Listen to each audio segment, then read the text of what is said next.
Adin Rose est le streamer Twitch le plus viral du moment. Chacune de ses vidéos crée un véritable tremblement de terre qui agite tout internet. Il commence en tant que simple chauffeur de bus et finit par devenir pote avec le fils de LeBron James.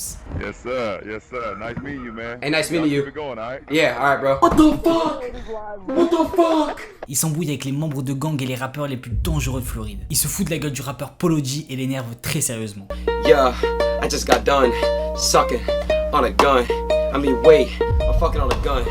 Et il stream avec littéralement les plus grands rappeurs US. Et pendant ses streams, il fait ça. Qui est derrière ce personnage et pourquoi est-ce qu'il est aussi populaire? C'est ce qu'on va découvrir.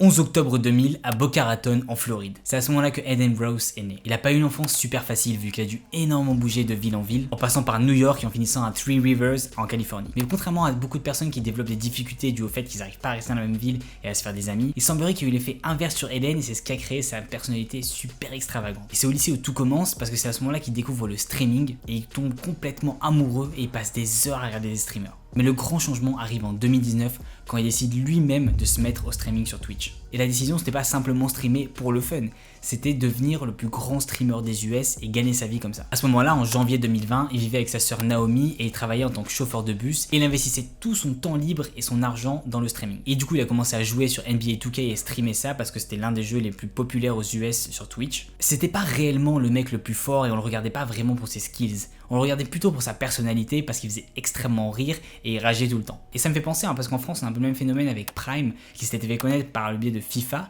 et parce qu'aussi il faisait extrêmement rire et il rageait tout le temps. Et en Angleterre il y a le même type de personnage aussi avec KSI. Mais il lui fallait une idée pour se faire connaître. Et du coup son idée ultime c'était de challenger tous les plus grands joueurs de NBA 2K contre des 1v1 en misant des grosses sommes d'argent. Et c'est ce qui allait lui permettre de se faire connaître. Et c'était pas une mauvaise idée parce que très rapidement il a commencé à se faire connaître et surtout il a rencontré Bronny James, le fils du putain de joueur de NBA LeBron James. Et ça, c'est ce que j'appelle une belle connexion. Parce qu'en gros, si on devait faire un comparatif ici en France, imaginez que vous deveniez pote avec le Enzo Zidane, le fils de Zidane, et vous jouiez à FIFA avec lui tout le temps. Ça serait juste dingue. Les moments vraiment mémorables de toute cette histoire, c'est quand Adin et Bronny ont dû affronter Tassino, qui est l'un des meilleurs joueurs de 2K, et que pour célébrer la victoire, Bronny a ramené son père LeBron James en stream pour féliciter Adin. Là, c'était juste dingue. It's LeBron? He said, "Is this LeBron?" Yo, first of all, I gotta say, gigantic fan. I love you. Yes sir, yes sir. Nice meeting you, man. Hey, nice meeting you. Keep it going, all right? Yeah, alright, bro. What the fuck? What the fuck? Et le truc qui était vraiment intelligent de la part de Adin, c'est que tous les meilleurs moments de tous ses streams, il les repostait sur YouTube, il les repostait sur TikTok et ça lui permettait de grandir sur ces deux plateformes en parallèle. Ce qui l'a aussi énormément aidé, c'est que son pote Bronny avait énormément de gens qui le suivaient sur TikTok. Mais ce qui m'a énormément plu dans le personnage, c'est que Adin a pris au sérieux Twitch comme jamais personne l'avait fait. Il streamait absolument tous les jours, qu'il soit dans une autre ville ou qu'il soit même malade. Et ça, c'est vraiment quelque chose que je respecte énormément. Parce que personnellement, je me suis mis aussi le challenge de faire une vidéo TikTok par jour et une vidéo YouTube par semaine. Et c'est ce qui m'a permis aujourd'hui d'avoir 260 000 abonnés sur TikTok. Et c'est ce qui va me permettre de faire grandir cette chaîne YouTube à beaucoup d'abonnés aussi. En réalité, pourquoi est-ce que je parle de Adin Rose? C'est simplement un streamer qui est dans sa chambre de 20 ans. Il n'y a aucun rapport avec la musique ou avec le rap. Justement, c'est là où vous vous trompez. Et je vais vous expliquer. Pour ceux qui savent pas, 2K c'est l'un des jeux les plus populaires chez les rappeurs US. Par inversement, ceux qui jouent aussi à 2K, c'est aussi des gens qui kiffent le rap. En France et en Europe, on a un peu la même chose avec les rappeurs qui kiffent FIFA. Mais comment est-ce que Adin est passé de simple streamer dans sa chambre à devenir pote avec les plus grands rappeurs US?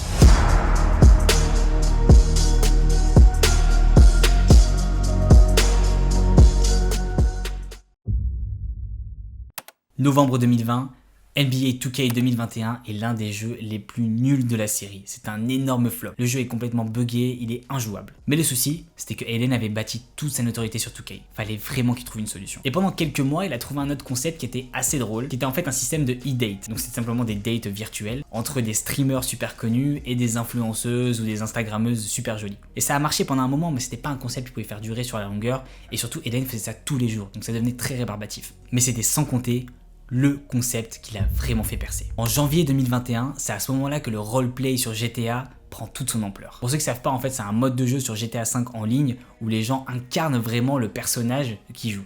Et comme je vous ai dit au début, Aiden a une personnalité super excentrique, du coup c'était vraiment le jeu qui était fait pour lui à la perfection. Et T-Grizzly, qui est l'un des streamers avec le serveur le plus connu sur GTA V et qui est aussi un rappeur, a commencé à inviter Aiden à venir sur son stream. Et le truc c'est qu'il y avait énormément de célébrités dans le serveur de T-Grizzly, il y avait des rappeurs, il y avait des joueurs de NBA comme Anthony Davis. Donc est-ce que vous commencez enfin à comprendre le lien entre le rap et Aiden?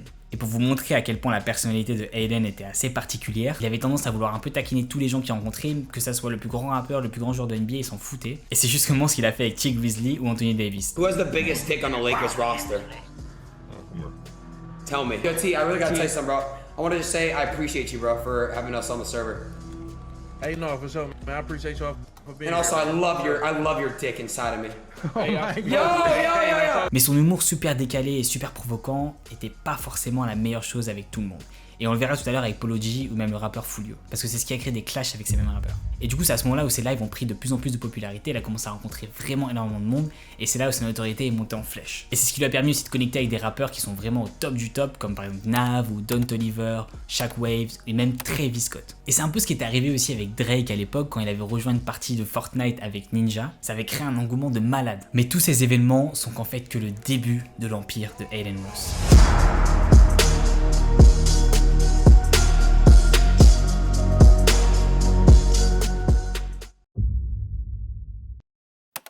SSB World, Stacy Step Bro.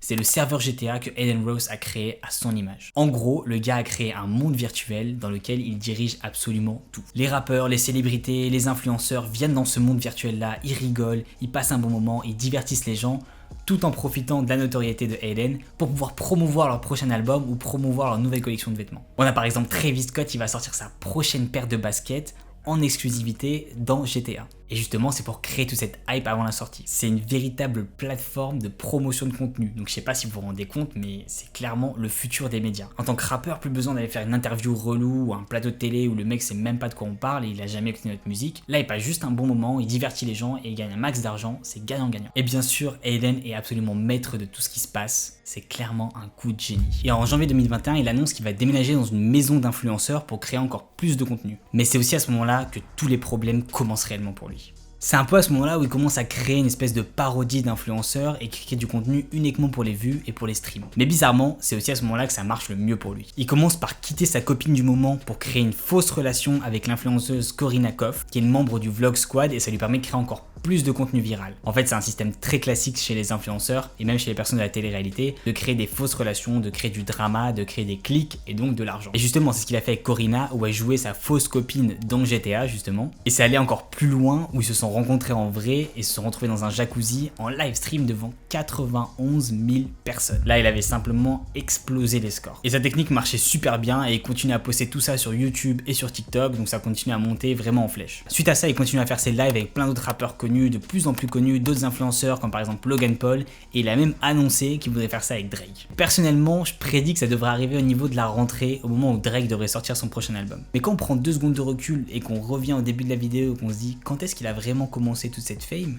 on se rend compte que ça fait pas très longtemps. Le gars a complètement percé en peut-être 1 an, pas plus. En fait, c'est limite s'il vivait la vie d'un rappeur qui est en train d'exploser en ce moment. Et bien sûr, avec toute cette dose de notoriété, il y a aussi le côté sombre du succès qui arrive.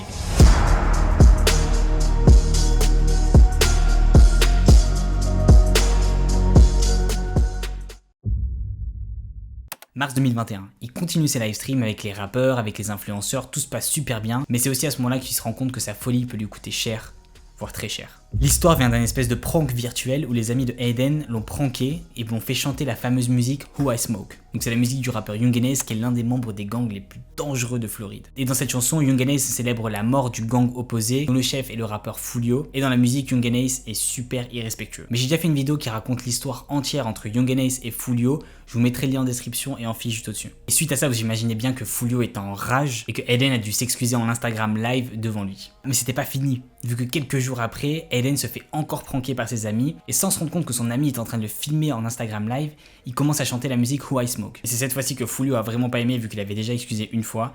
Il a fini par l'excuser une 2e fois, mais c'était vraiment sa dernière chance. Vous commencez maintenant à comprendre comment les choses peuvent très vite déraper quand on a ce genre de notoriété. Surtout quand on parle de Foolio qui est le chef d'un gang très dangereux en Floride.